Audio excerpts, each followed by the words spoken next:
This is Including You, the new series from Lead at Any Level.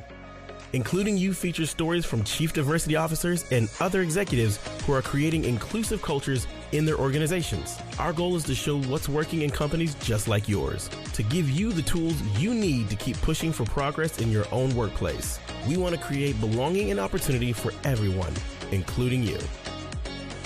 And now here's your host, Amy C. Waninger.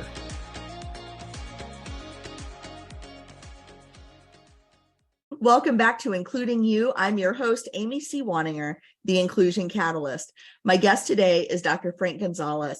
He's the Director of Equity, Inclusion, and Belonging at Yum! Brands Taco Bell. Taco Bell has more than 55,000 restaurants in over 155 countries and territories with more than 1 million employees and franchise associates. Dr. González, welcome to the show. Thank you, Amy. I'm excited to be here with you. It's really exciting. So just really treat, and I appreciate you inviting me over. Thank you so much. Why is inclusion such an important component of a strategy for a company like Taco Bell? Amy, if I may, let me backtrack just a little bit, and it might make sense of why I do that though too. But my name is Frank, pronouns he, him, his. I am joining you here in the US in the Central Time Zone. I consider myself and identify as a male ambivert, meaning I have a balance of definitely getting excitement with people, energized, but also enjoy some quiet reflection time.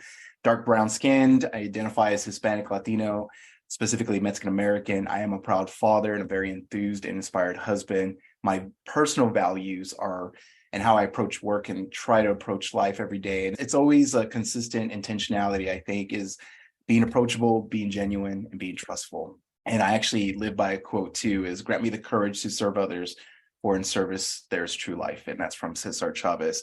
And the reason I bring that up though too, so it's not just an intro, is that when you approach even your job, your work, and what you do, and especially equity, inclusion, and belonging, you have to really be surrounded by that. And when I joined the brand here within Yum, and specifically Taco Bell, is that it's not just an ethical or competitive approach for them. It is entirely personal. So when you hear those theories about it starts at the top, it really, from our CEO to many members of our C-suite to many members of our executive leadership, it is very personal to them.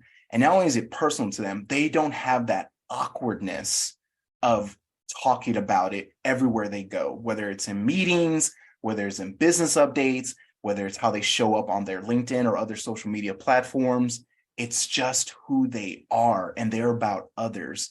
And so when you think about why is it important for them, why is it not? They are so beyond the business case of having to explain over and over in every meeting, weekly, monthly, or in quarterly updates, the business case behind that. So it's more about what do we do to execute that? What do we need to be able to make that happen? What are the barriers and obstacles that you're experiencing so that I can help either alleviate them, reduce them, or completely annihilate them, and so that we can make this happen for others? And so when you think about that kind of leadership, who wouldn't want to be surrounded by that? And so it's a huge priority with our people, and then they understand the business impacts as well. So people everywhere now are going to go to the Taco Bell careers page I hope and so. say, how can I sign up?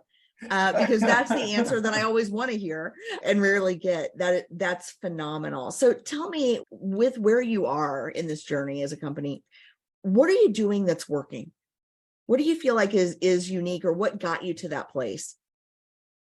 So I put this in theory and then how it shows up in practice. So there's a really great book about why great leaders don't take yes for an answer. Not no, but yes. Why don't they take yes for an answer? By Michael Roberto. And he basically talks about cultures in three, and I'm going to oversimplify it, but he talks about cultures in three kind of buckets or pillars or domains. And so there's this culture of no. And if you ever have worked or been or consulted in those kinds of organizations, it's just any new idea is just no. And either whether it's competitive, ethical, doesn't matter, even if it's personal, it's just no. Very traditional, we get things done, we've been successful, et cetera. No. And we definitely, as EIB professionals, have experienced things like that layered on top of every other thing. And so that's self-explanatory. There's also this culture of maybe. And so you show up in meetings and things like that. And what doesn't work well is that you leave this with the sense of, did I get approval? Did I not? Or maybe they ask for, hey, can you go run some more numbers for me? Can we set up an additional meeting? Now you're on meeting 3, 4, 5, 6, and you're just presenting more and more data to indecisiveness. And so they just want the data or other things to make decisions for them, but they also want to escape in actually making those final decisions. Then there's the culture of yes. Now, culture of yes is just yes, and yes, we can get this done. And there are obstacles. There's always going to be time and money as an issue. There's always going to be all kinds of barriers, but it's just yes, and. Now, of course, it could still have its downfalls. It's not always just this great yes, and you're getting things done, but it's also just this environment of, okay, we can get it done. So how do we get that done? And so you have this environment of collaboration, and that's part of inclusion and a measurement of that. And so what's working well here is that I'm just surrounded by people of yes, and, right? Now, you definitely have to slow people down sometimes too, because foundationally, the program or theory or whatever initiative, especially with EIB efforts, are there. But then you might want to, yes, and skip 2 or 3 levels, right? Change management, or how are we going to measure this? And what if it doesn't work well? What are our contingencies? What if it works really well and people want a lot of it? How do you scale that, especially as an international company or a really high presence? And so just slowing people down a little bit and bringing them along with that. So what's working well are those things, is being surrounded by a culture of yes. And how that's really done is generally making D&I very approachable, genuine, and personal. So I talked about how our leaders, it starts there and creating that excitement. And then you said, yeah, everybody's going to go there. And I hope so. I really mean this, because I've been working in EIB for almost 2 decades now and been in a variety of industries. And it's like a mirage that I have to pinch myself sometimes that it's really like that. But what's working well is there are very little to none naysayers. It's more of bystanders to come along with the game, and then folks that are already in the game and they want to know and digest more. How do I do this? What's going on? And so they're definitely embedding it in all their processes. So that speaks to hiring the right people, and that speaks to attracting people with the right cultural values. Can you talk a little bit about how you do that at Taco Bell? What are the values that you espouse to the candidates that are coming in, and how do you make that real for them so they can see themselves there?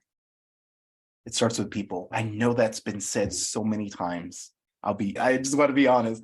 That's been said so many times and in so many different platforms, but it really starts with people. So whether it's how we're writing a job description, how we're actually showing up, how we're inviting within our employee resource groups because they're part of that welcoming committee, how we're thinking about our opportunities and internal pipelining, all of it is, okay, what about the people? What are the impacts there? What's going on? And really surfacing not just the feel-good stuff, but also what's not working, almost as, again, like a project management or a kind of a postmortem process improvement. How can we improve upon that? And so when you think about hiring, obviously you want the technical skills regardless of what's going on. You definitely want to be able to show up, but beyond your resume and beyond the resume, we almost know that you are a definite cultural add. It's getting to know you. It's really, truly getting to know you and just, hey, tell me a little bit about you. What's going on? And people memorize that. So when you show up on day one, I will tell you, I can speak freely on my first 5 minutes. In my first 5 minutes of my first week of my first day, I was already collaborating with our CEO. In many organizations, you have to go through so many layers and appointments. And it's, hey, what's going on? Hey, yeah, Frank, you're so, oh, okay, yeah, da, da, da. And within the first hour or so, I'm hugging, right, our CPO, our Chief People Officer, who is global. So you think about the people, it was like, okay, it matched at the hiring, and they talked about this, they lived it. And also in our foundation, how we show up externally with our foundation and raising millions of dollars, and just, we pour out those scholarships. We have them as interns, but we also hire them.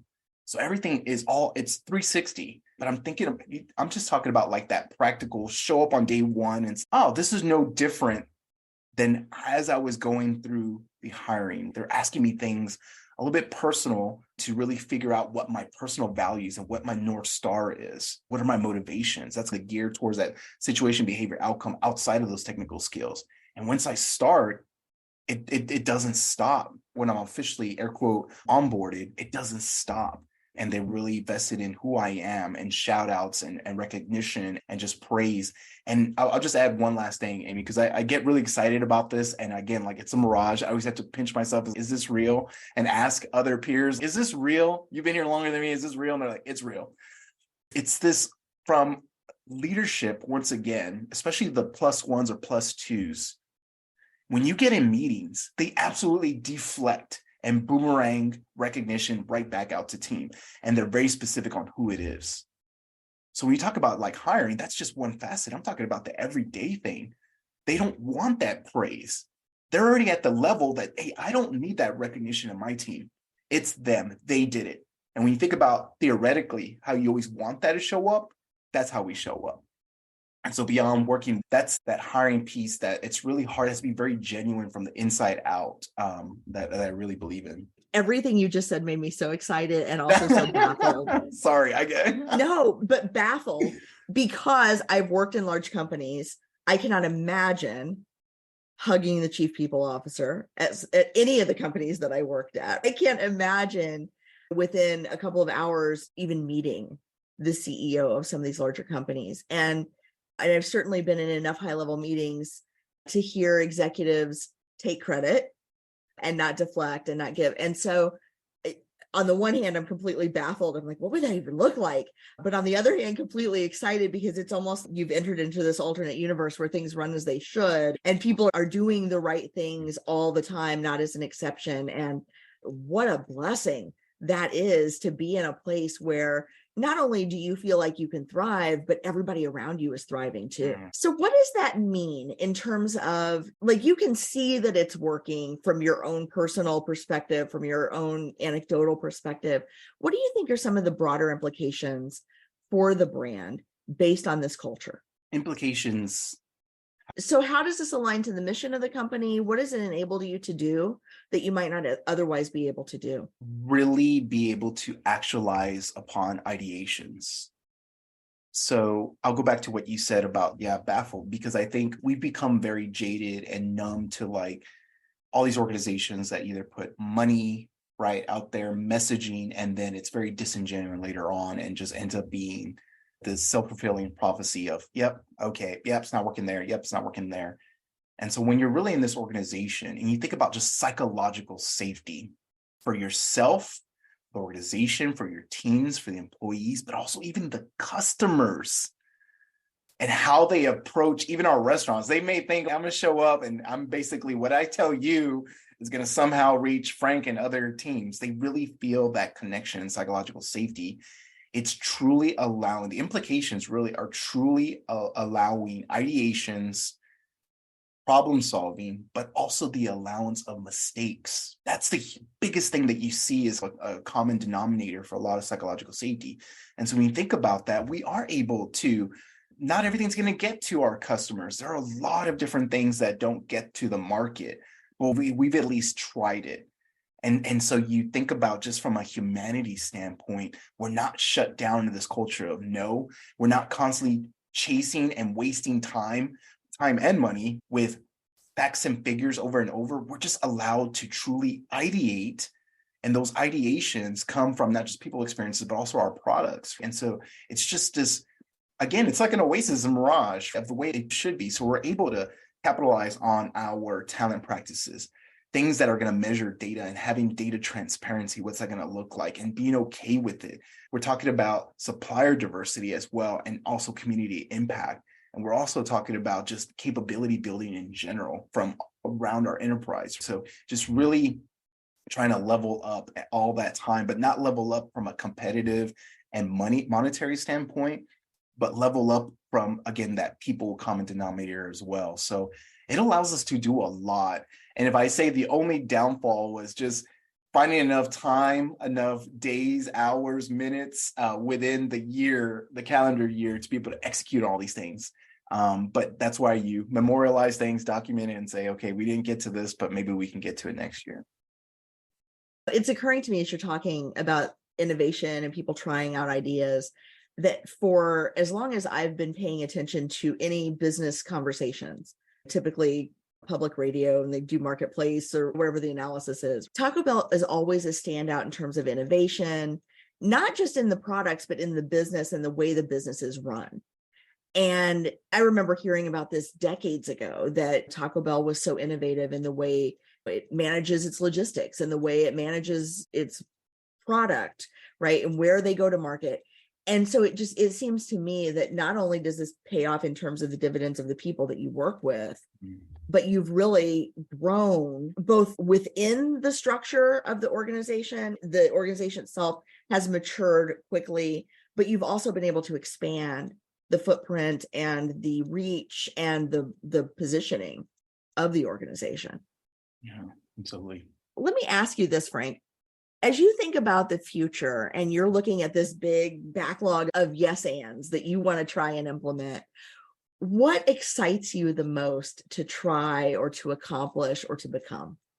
Oh, honestly, it's again to serve others, to the courage to serve others. Foreign services, true life. It is when you get your colleagues and just 360 and everybody that you work with and cross functions, when you get them to actualize beyond your own experience.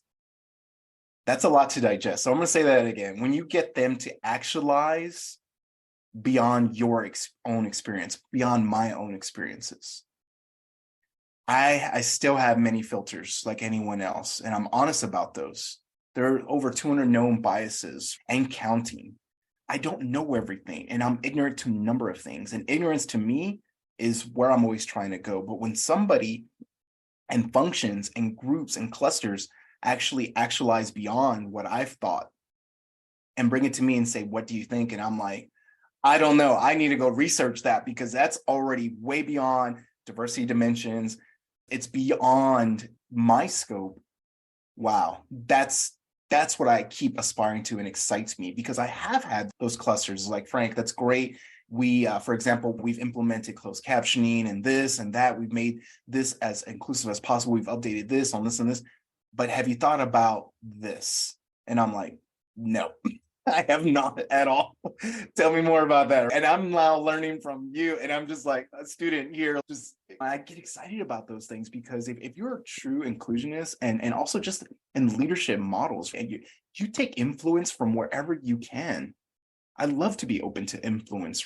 That baffles me all the time. I'm like, oh my gosh, thank you. And I embrace it. I say, thank you for expanding on my ignorance and educating me, Amy, because and we have that a lot. And I think that, again, that goes to that psychological safety foundation of allowing for mistakes, allowing for people on where they are on the spectrum of learning, and then appreciating that and letting them self-discover. It's not always going to be actualized out into the field or operations or our customers. It might not even be actualized internally, but we at least tried it and it has been documented and we're keeping a catalog of those things. So yeah, I know that sounds very simplistic, but honestly, some of the basics in life, beautifying the basics are very enthusiastic to me or keep me enthused, should I say. I absolutely love it. And I can't wait to see what you learn, do, and become in the coming years. Frank, thank you so much for sharing your insights and your infectious enthusiasm with me and my audience. I appreciate you so much. Oh, no, I appreciate you. I feed off of your energy, Amy. You're awesome.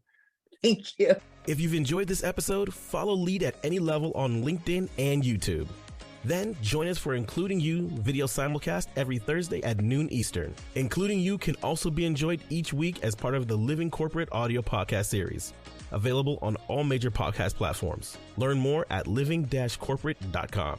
Including You is brought to you in part by Lead at Any Level, a boutique training and consulting firm improving employee engagement and retention for companies that promote from within. Lead at Any Level. Leaders can be anywhere and should be everywhere. Learn more at leadatanylevel.com. Lead at Any Level and its logo are registered trademarks of Lead at Any Level LLC. The views and opinions of guests on our show do not necessarily reflect the positions of Lead at Any Level, Living Corporate, or the sponsors of Including You. That's it for this week's edition of Including You. If you enjoyed this episode, please like and subscribe wherever you get your podcasts. And don't forget to leave us a review or a comment to help other people find it as well. Be sure to join me next week when my guest will be Ted Weber-Gola from Google.